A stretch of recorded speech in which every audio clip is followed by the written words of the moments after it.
lecture khudbad ama mawduuc about ku saabsan mother hooyo. Lecture khudbad ama mawduuc about ku saabsan mother hooyo. Hello, haye, everybody, qof kastaba, have nice day, maalin wanaagsan. I am from, waxaan ka imaaday, Simacot band, bandada Simacot ama groupka Simacot.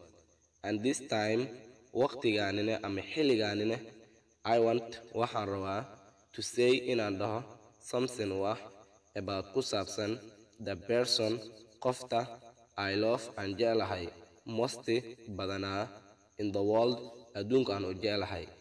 That is, taasina waa, my mom, hooyadeyda, Faadumo Said Omar.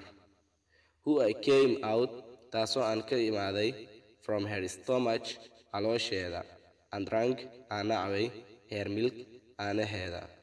She is valuable person, waa qof qiimo leh. She solves, waxay xalisaa, my problems, dhibaatooyinkeyga, and corrects, waxayna saxdaa, my mistakes, qaladaadkeyga. There is no one, qofna ma jiro, equal, la mid ah, mother, hooyo. I love you, waan ku jeclahay, so much, in badan, mama,